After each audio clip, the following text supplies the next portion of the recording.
Bowl दही में 4 चम्मच MDH चटनी पुदीना मसाला डाला, स्टर करो, पुदीना चटनी तैयार। MDH चटनी पुदीना मसाला। MDH।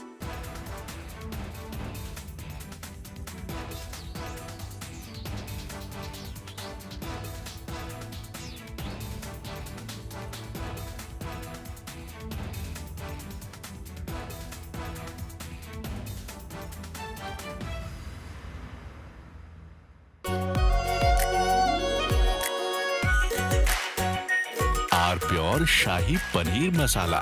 Delicious, healthy, every day. This morning, Rahul Gandhi, leader of the opposition, created a ruckus and furor in the parliament.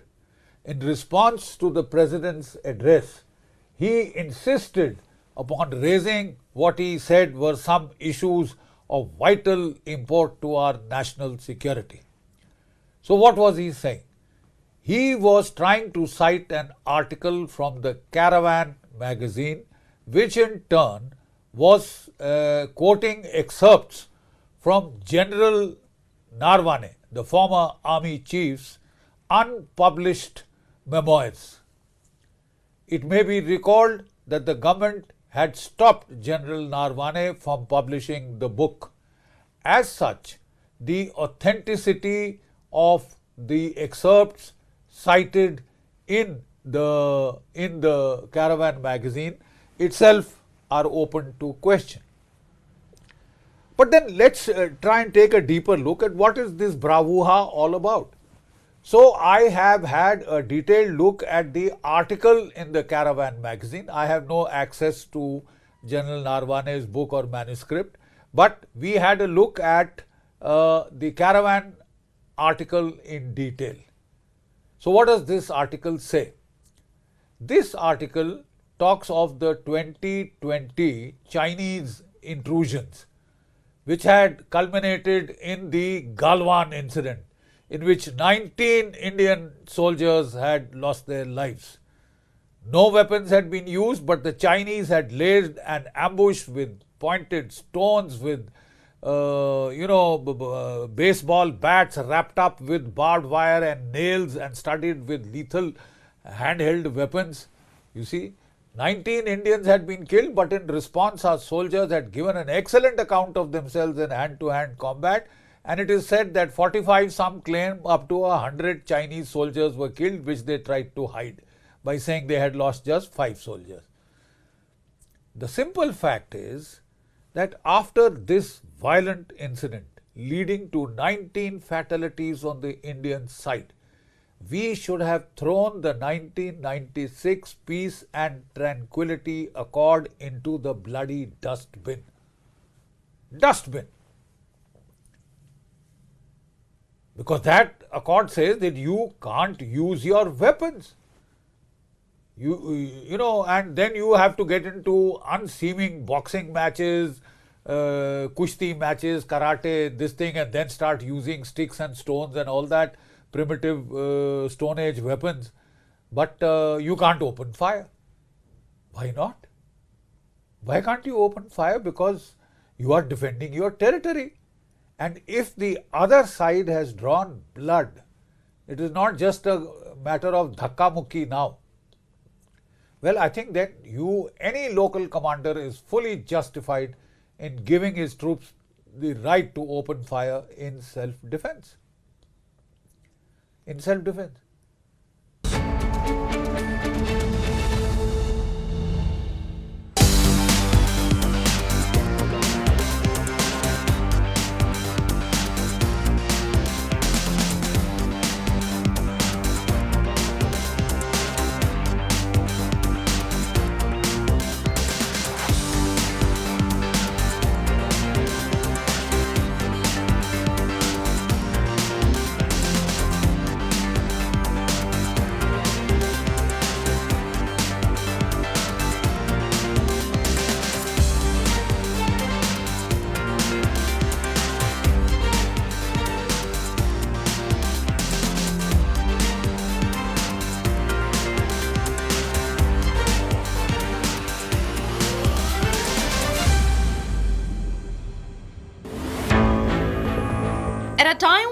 world is rethinking production, storage and energy security, India steps forward with scale, speed and solutions. The India Energy Week seeks to bridge the gap between policy, possibility and innovation. Well, we embarked upon the digital transformation journey. It was about 4 years back. A major shift in the way we are doing business.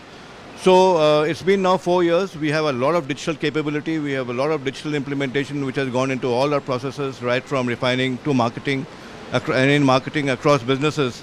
The natural progression is to go into AI, which is basically looking at predictive modeling. That's our real area of interest.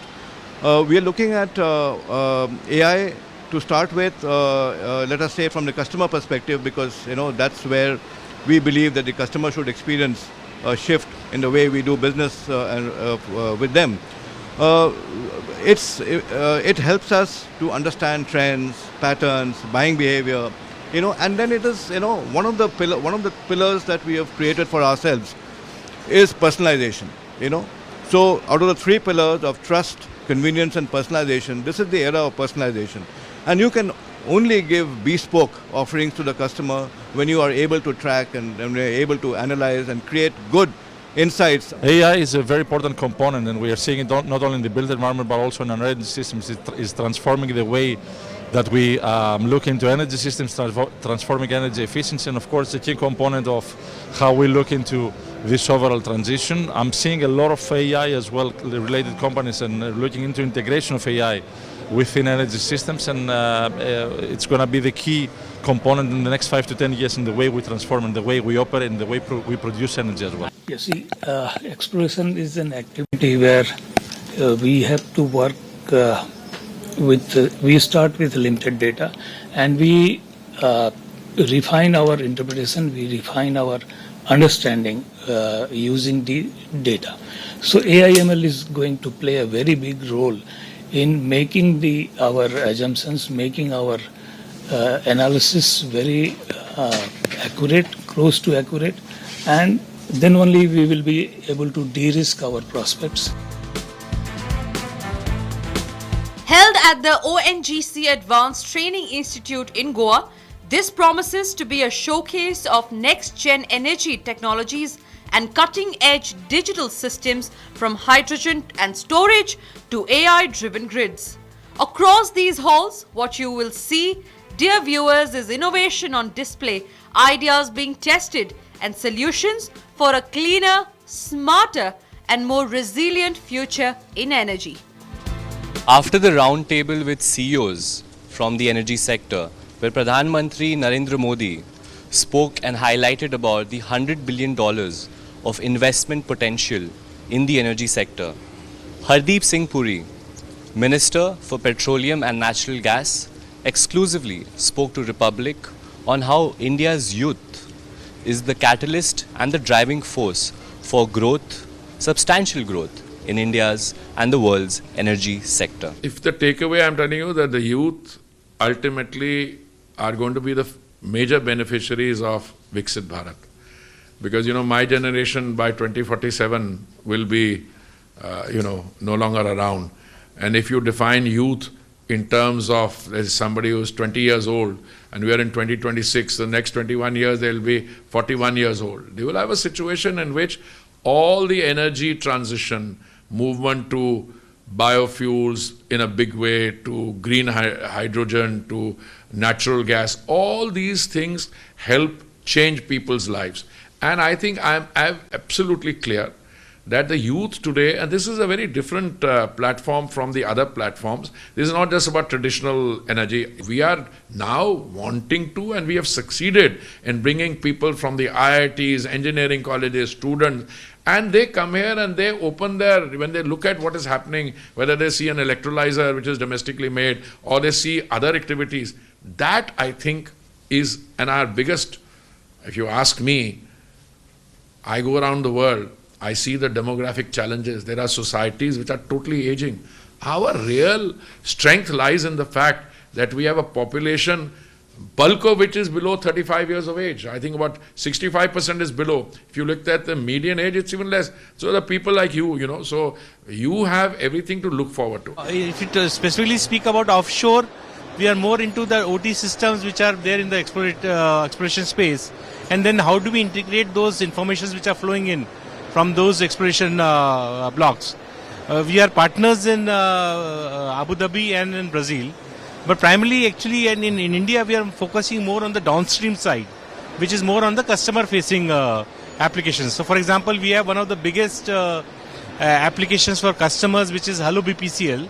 It's a unified application which allows the entire customer journey right from onboarding to the transactions. This is my second year at India Energy Week.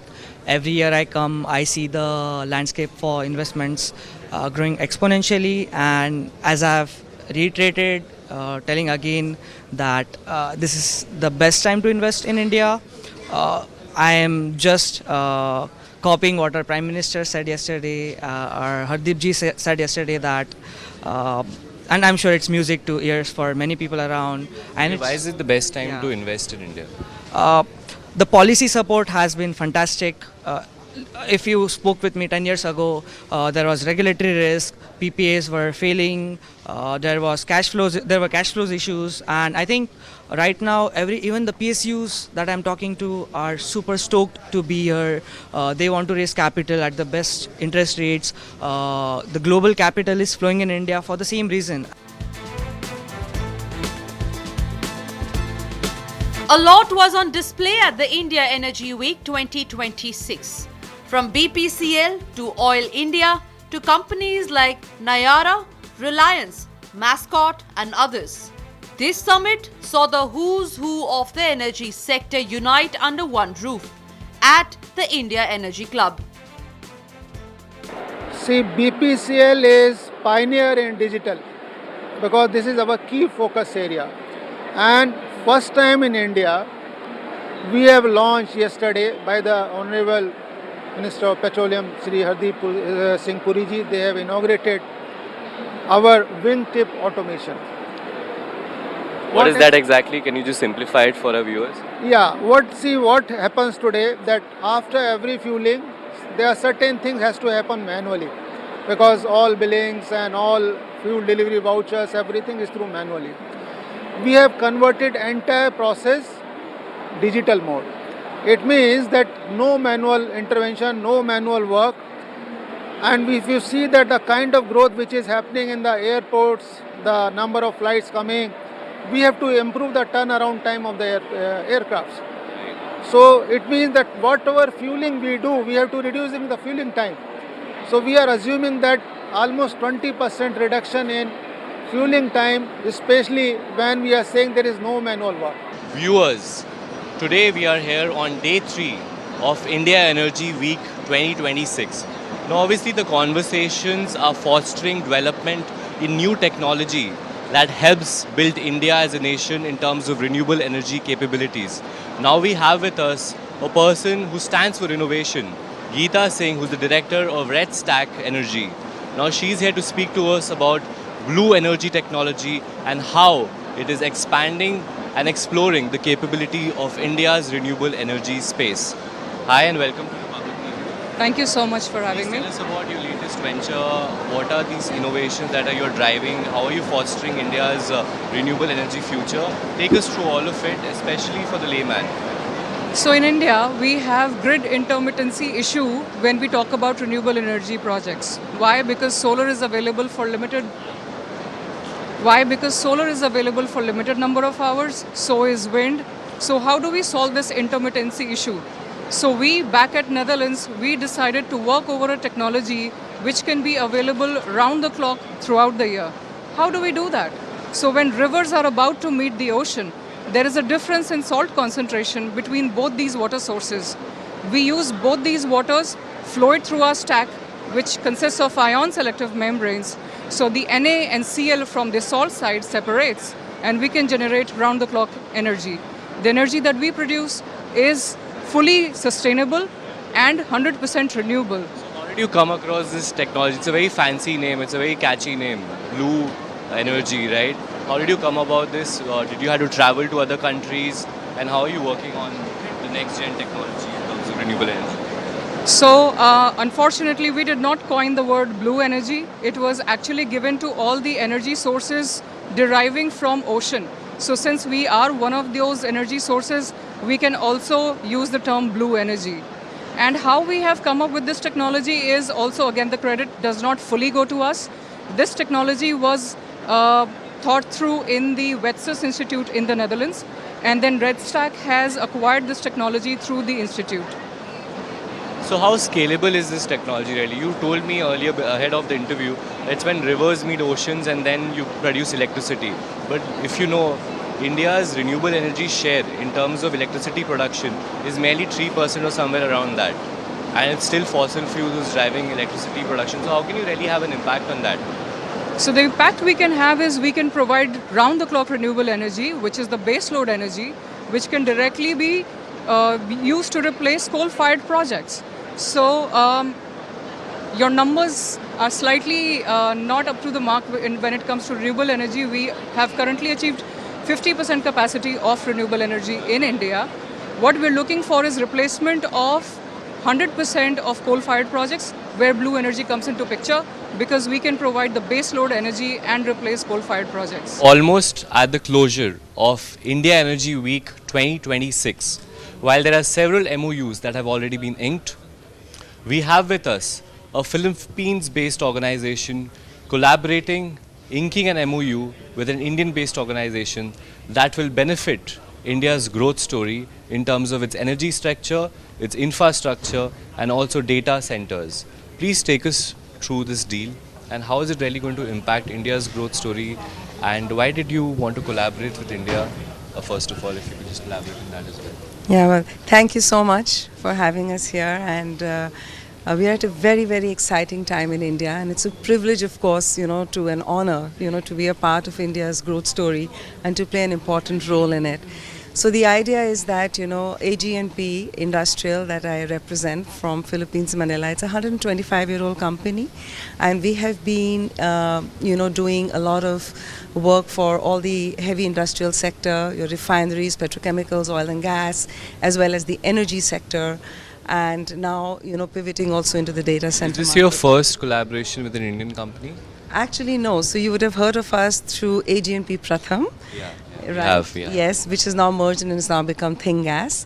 So now we are very, very excited to partner with Pragati Infrastructure, PISL, and this, with this partnership, we want to come up with a joint platform that will allow us to bring the AG&P proprietary Modstruction methodology. Modstruction is modular construction. If you could just simplify it for our viewers, because that's a very technical So term. the concept is just about what can we design and how can we design, say, a particular, say, a refinery or a LNG terminal in a way that parts of it can be modularly built. So while that is on site, because everything can't be modular, so while some of the things are being built on site, part of it can be modularly built. And that allows you to do sort of parallel processing, so you're able to accelerate the schedule. And the idea is that, with us, we jointly want to develop such a yard in Andhra Pradesh, and I'm sure, you will hear more from PISL about it. I'd like to hear more from Mithil sir as well. If you could just elaborate on what are the kind of jobs that we're looking at in terms of creation, pan-India, and what is the real impact on ground reality, last mile connectivity? How is it going to really help India's infrastructure story? So, the simpler analogy that you were trying to ask, Anupam, as to how do you define Modstruction, so you can simply relate it to building a modular kitchen. We had those times when the carpenters used to come, they used to chisel wood, cut plywood, and then assemble. Now we have the modular kitchens where a person from the company comes, takes measurements, defines everything, and the kitchen gets fitted in maybe one day. So this is exactly what AG&P has specialized in the industrial sector.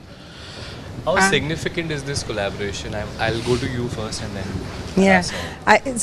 With this collaboration, we're really introducing the concept of modular construction. So what it does is, it accelerates project delivery schedules. It builds in predictability into project delivery. Also because you are going to be building all of these modules in a controlled environment. So how is it going to help data centers? Because there's so much big money flowing into India, right? Big Yeah. American money. Yes. Microsoft, Google, when you talk about data centers, they're the first two companies that come to our mind. Correct. So how are you sort of playing So a role you know you in have that? all of these data racks, you have all of those various components that go inside. There is electrical instrumentation components. All of that can be modularly built. So what you're doing is while you're preparing on-site campuses, you know, we are able to build those, you know, in a controlled environment in this yard that we will set up together, and then we are able to meet those kind of delivery schedules, because what the concept that we're bringing out here essentially debottlenecks, you know, the supply chain, so to speak, for infrastructure delivery across all of these sectors. So that is what we are, you know, beginning to do, bring to India through this collaboration. The Vayu Exhibition Hall was home to a phenomena of innovations that all aim to mark a global transition phase in energy, from conventional to renewable and clean sources. Amidst this was a spirit of Make in India and Invest in India, proudly commanding a presence in this arena.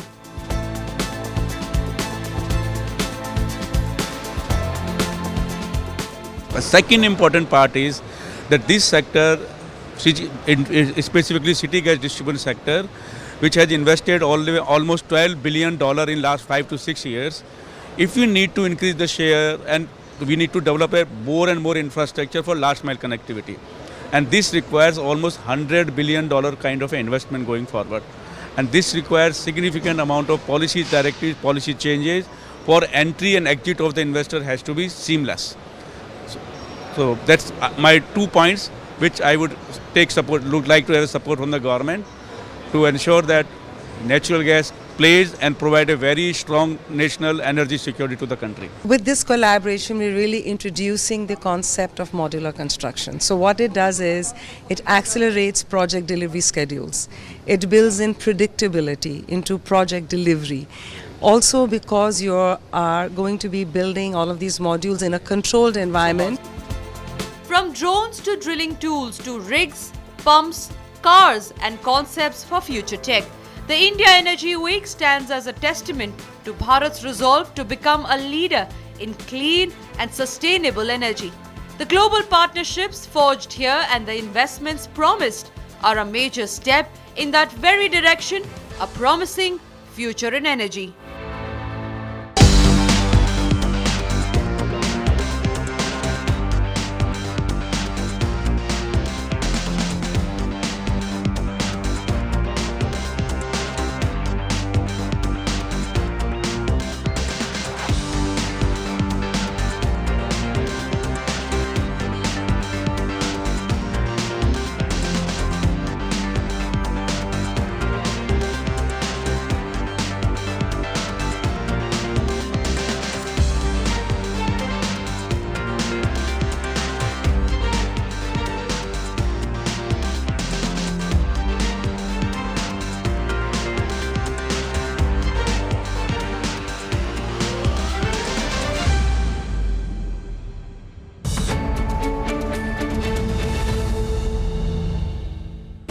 Pure सूजी pasta उबालो मिलाओ और खाओ 8 minute में तैयार। क्या test है सबका राजा hardcore मसाला केसरिया से मन जोगी हुआ रे दिल झूमे देखो मतवारा हुआ रे केसरिया से मन जोगी हुआ हर पल मनाओ केसरी त्योहार विमल बोलो जुबान केसरी। अब छोलिया हो या लोबिया सफेद चने या काले चने सब कुछ मजेदार बने। Hi, good morning Hi, to you. Good evening from India. We have announcement of a trade deal, and Yes. you've seen both sides. Trump says that India has promised not to buy Russian oil, but Indian Prime Minister's response makes no such commitment. But Trump says I've reduced the tariffs to 18%. And then he says that besides everything else, Prime Minister Modi has also agreed to buy American.